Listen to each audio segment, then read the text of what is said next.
ابراہیم علیہ السلام جو تھے وہ اللہ تعالیٰ نے جب ابراہیم علیہ السلام نے جب اللہ کی طرف لوگوں کو بلانا شروع کیا تو اس وقت لوگ شرک کیا کرتے تھے، اور انہوں نے جا کے لوگوں سے کہا کہ جن بتوں کی تم پوجا کرتے ہو ان کی پوجا مت کیا کرو، صرف ایک اللہ کی عبادت کرو، ایک اللہ کی بندگی کرو، وہی تمہارا مالک ہے، وہی تمہارا خالق ہے، وہی تمہارا رازق ہے، اور جب بھی مشکل ہو تو اللہ کو پکارو، جب کوئی مصیبت آئے تو اللہ کو پکارو، جب کوئی پریشانی آئے تو اللہ کو پکارو، جب کوئی چیز چاہیے تو اللہ سے مانگو، جب بیماری آئے گی تو اللہ سے دعا کرو، جو زندگی تمہیں دیتا ہے وہ اللہ دیتا ہے، جو موت آتی ہے وہ اللہ کا حکم ہوتا ہے۔ تو لوگوں کو اللہ کی طرف بلایا، اور تمام لوگ جو اس وقت شرک کر رہے تھے ان کو ان بتوں سے ہٹا کر ایک اللہ کی طرف انہوں نے دعوت دینا شروع کر دی۔ تو اس دعوت کا نتیجہ کیا ہوا کہ لوگ ان کے خلاف ہو گئے۔ اب ابراہیم علیہ السلام اکیلے، باقی سارے جو علاقے کے لوگ تھے وہ ان کے خلاف ہو گئے، اور نہ صرف لوگ خلاف ہے بلکہ ان کے اپنے والد بھی جو تھے وہ بھی ان کے خلاف ہو گئے۔ تو لوگوں نے یہ فیصلہ کیا کہ بھئی یہ تو اپنی دعوت سے باز نہیں آئیں گے، تو اس کا ایک ہی حل ہے کہ ان کو جلا دیا جائے تاکہ بات ہی ختم ہو جائے۔ تو کیا کیا کہ پلان کیا انہوں نے کہ ہم ابراہیم علیہ السلام کو جو ہے وہ آگ میں جلا دیں گے۔ اب آگ میں جلانے کا جب فیصلہ کیا تو ایسا نہیں تھا کہ چلو ٹھیک ہے کل ہم اس کو بلائیں گے اور کچھ لکڑیاں اکٹھی کریں گے اور آگ جلائیں گے اور ابراہیم علیہ السلام کو آگ میں ڈال دیں گے، بلکہ کئی دن پہلے تک آگ کے لیے جو ایندھن ہوتا ہے انہوں نے اکٹھا کرنا شروع کیا، اور وہاں کے مردوں نے بھی ایندھن اکٹھا کرنا شروع کیا، عورتوں نے منتیں مانگی کہ اگر یہ ابراہیم کے لیے جو ہے ان کو آگ میں جلانے کے لیے ہم اتنا ایندھن دیں گے۔ تو بہت سارا ایندھن اکٹھا کیا گیا جسٹ ٹو میک شور کہ بس اب کسی صورت میں بھی بچنے کا کوئی راستہ نہیں ہو۔ تو جب اتنا سارا ایندھن اکٹھا کیا گیا اور اس سے آگ لگائی گئی تو وہ آگ اتنی شدید تھی اور اتنی زیادہ تھی کہ کوئی شخص بھی اس آگ کے قریب بھی نہیں جا سکتا تھا۔ جب آگ لگائی تو پھر ابراہیم علیہ السلام سے کہا کہ بھئی ٹھیک ہے اب تم آگ میں جاؤ۔ تو انہوں نے کہا میں کیوں جاؤں، مطلب تم نے آگ جلائی ہے تو میں خود تو نہیں چل کے جا سکتا۔ اس وقت انہوں نے کیا کیا کہ وہاں پہ جو ایک شخص تھا اس نے منجنیق تیار کی۔ منجنیق ہوتی ہے ایک پرانی جو جنگیں ہوتی تھی ان میں ایک ویپن کے طور پہ یوز ہوتا تھا کہ جس میں پتھر کو ڈال کے جو ہے دوسری طرف پھینکا جاتا تھا۔ تو انہوں نے منجنیق تیار کی اور ابراہیم علیہ السلام کو منجنیق میں ڈالا اور آگ کے اوپر آگ کی طرف پھینک دیا۔ اب ابراہیم علیہ السلام آگ کی طرف جا رہے ہیں، ہوا میں ہیں،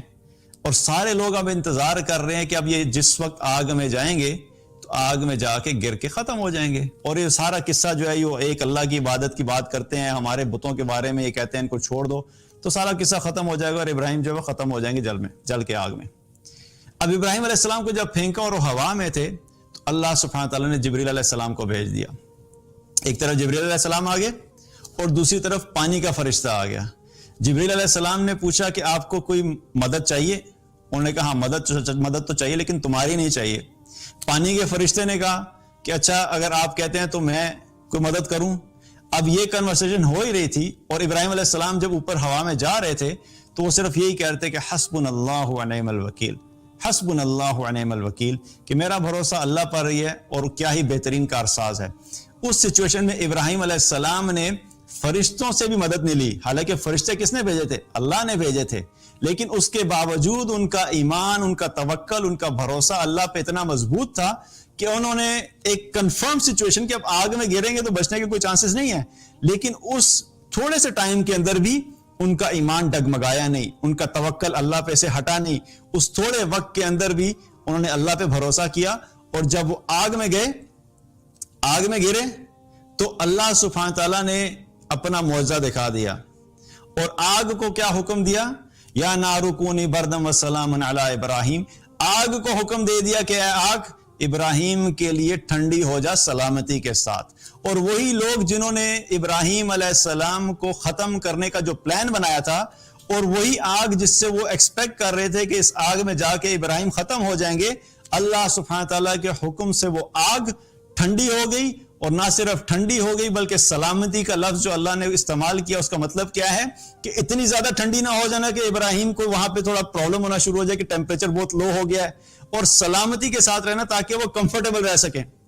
اسی آگ میں لوگوں نے دیکھا کہ ابراہیم علیہ السلام موجود ہیں، لیکن اس آگ نے ابراہیم علیہ السلام کو ذرہ برابر بھی کوئی نقصان نہیں پہنچایا۔ تو کیا پتہ لگا ہمیں کہ جب انہوں نے اللہ پہ توکل کیا تو اللہ سبحانہ و تعالیٰ ایک ایسی سچویشن جو کہ ہمارے لیے امپاسبل ہے، جس سے نکلنے کا ہمیں ظاہری طور پہ کوئی راستہ نظر نہیں آ رہا، لیکن اللہ تعالیٰ اتنی طاقت رکھتا ہے کہ وہ امپاسبل کو بھی پاسبل کر سکتا ہے۔ تو ابراہیم علیہ السلام نے یہ دعوت شروع کی، یہاں سے سلسلہ شروع ہوا۔ تو پہلی آزمائش آئی، پہلی آزمائش کہ جب انہوں نے اللہ کی طرف بلانا شروع کیا